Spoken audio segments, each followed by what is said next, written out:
খুনের দায় দায়িত্ব তারেক জিয়াকে গ্রহণ করতে হবে। এই খুনের দায় দায়িত্ব মির্জা ফখরুলকে গ্রহণ করতে হবে। এই খুনের দায় দায়িত্ব বিএনপিকে গ্রহণ করতে হবে। এই খুনের দায় দায়িত্ব প্রত্যেক প্রশাসনকে গ্রহণ করতে হবে। এক আবু সাঈদের হত্যায় আওয়ামী লীগের মসনাদকে ধ্বংস করে ফেলেছে। লিখে রাখো, 100 হত্যায় বিএনপির মসনাদ তসনাদ হয়ে গেছে। চাঁদা নিলে পুরস্কার, ধরা পড়লে বহিষ্কার, ভাইরাল হলে গ্রেফতার। হয়েছিল বুধবার, কিন্তু আপনারা যে সাংবাদিক, আমরা দুঃখিত, লজ্জিত। সবার বিবেক মরে গেছে। বাংলাদেশের বিবেক বলতে কিচ্ছু নাই। বুধবার এই ঘটনা ঘটছে, কোন সাংবাদিক এই ঘটনা প্রকাশ করতে পারে নাই, অথচ সবার মাঝে এই ঘটনা ঘটেছিল। নাই একজন বাংলাদেশের সাংবাদিক এই ঘটনা প্রকাশ করার মতো, নাই একজন পুলিশ কেস গ্রহণ করার মতো। আজকে এই মামলার যে বাদী, একজন মহিলা, তার সন্তান এখানে এসছে। এই যে তার সন্তান, সোহাগ মামলার এই বাদীর ছেলে,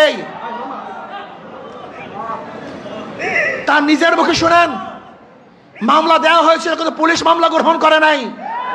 পুলিশ তার মামলা গ্রহণ করে নাই। আজকে পুলিশ ভিন্ন খাতে এই মামলাকে নেওয়ার জন্য ষড়যন্ত্র শুরু করছে।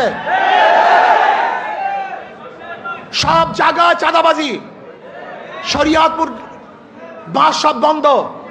শুনলাম আজকে তাদেরকে বহিষ্কার করা হয়েছে। অথচ আজকে আপনারা দেখেছেন প্রেস ব্রিফিংয়ে, সাংবাদিক সম্মেলনে ঊর্ধ্বতন কর্মকর্তাদের কাছে বারবার জানানো হয়েছে, কিন্তু না, যতক্ষণ পর্যন্ত সব জায়গায় প্রচার না হয়েছে ততদিন পর্যন্ত বহিষ্কার করা হয় নাই। চাঁদা নিলে পুরস্কার, ধরা পড়লে বহিষ্কার, ভাইরাল হলে গ্রেফতার। কি ভেবেছেন বাংলাদেশের মানুষ বোকা? আজকে আমাদেরকে জিম্মি করে ফেলছে। দল এই খুনের দায় দায়িত্ব গ্রহণ করবে না। আমি স্পষ্ট ভাষায় বলতে চাই, এই খুনের দায় দায়িত্ব তারেক জিয়াকে গ্রহণ করতে হবে। এই খুনের দায় দায়িত্ব মির্জা ফখরুলকে গ্রহণ করতে হবে। এই খুনের দায় দায়িত্ব বিএনপিকে গ্রহণ করতে হবে। এই খুনের দায় দায়িত্ব প্রত্যেক প্রশাসনকে গ্রহণ করতে হবে।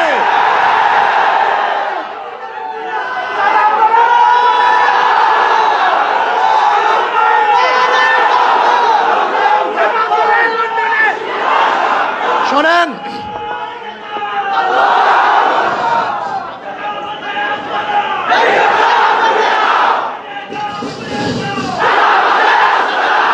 আমি মনে করি অবৈধ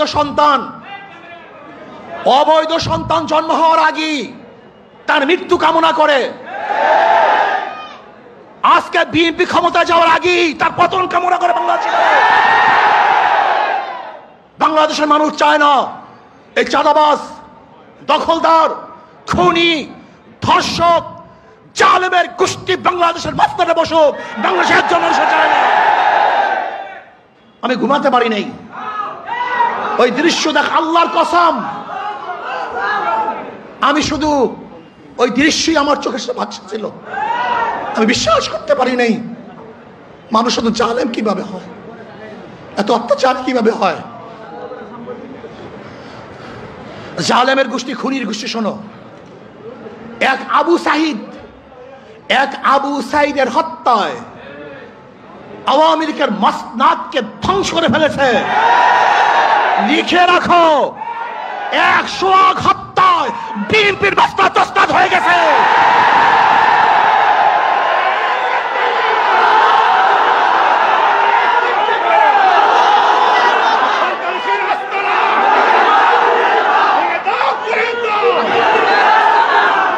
শোনো, তোমরা ভেবেছ গুম হত্যা মামলা বিএনপি ক্ষমতায় আসবে, এই ভয়ে তোমার সামনে সামনে মাথা নত করবে।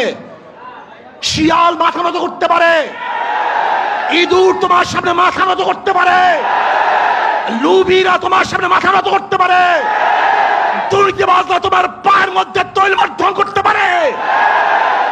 অবৈধ ক্ষমতার যারা স্বপ্ন দেখে তারা তোমার সামনে গিয়ে মাথা নত করতে পারে, কিন্তু বাঘ তোমার সামনে মাথা নত করবে না, সিংহ তোমার সামনে দুর্বল হবে না, আদর্শবান ব্যক্তিরা তোমাকে কোনো অবস্থাতেই পছন্দ করবে না।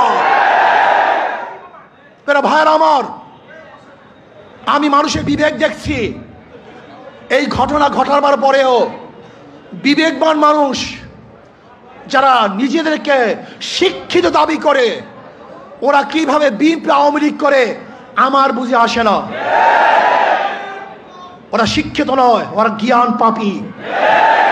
জ্ঞান পাপী ছাড়া এই দুর্নীতিবাজ ধর্ষক খুনিদের সাথে কোন মানুষের সম্পর্ক থাকতে পারে না। আমি মনে করি এই আওয়ামী লীগ বিএনপি যারা করে তারা সবাই ধর্ষকের সমর্থক, খুনের সমর্থক, চাঁদার সমর্থক, দখলদারি সমর্থক।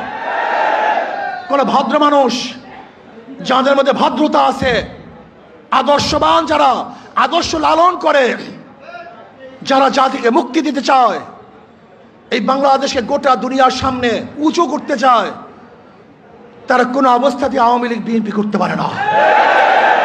আলহামদুলিল্লাহ ইসলামী দলগুলো ঐক্য হচ্ছে। আশা করি ইনশাআল্লাহ যদি ইসলামের নামে একটা বাক্স আমরা দিতে পারি, তাহলে বেঈমানরা বুঝবে, খুনিরা বুঝবে, ধর্ষকরা বুঝবে, চাঁদাবাজরা বুঝবে কত ধানে কত চাল। বারবার ঘুঘু তুমি খেয়ে যাও ধান, এবার ঘুঘু তোমার যাবে যে প্রাণ। বারবার বাংলাদেশের মানুষকে ধোঁকা দিয়েছ, ৯-৬ বুঝিয়ে ভোট গ্রহণ করেছ। এবার বাংলাদেশ আমরা সচেতন হয়েছে, কোন চাঁদাবাজদেরকে আর মানুষ ভোট দিবে না। যারা বিগত দিনে দুর্নীতিতে 5 বার চ্যাম্পিয়নশিপ লাভ করেছে, যারা অবৈধ নির্বাচন উপহার দিয়েছে, যারা চাঁদাবাজি করার কারণে দেশ থেকে মানুষ বিতাড়িত করেছে, দ্বিতীয়বার তাদেরকে মানুষ আর ভোট দিবে না ইনশাআল্লাহ।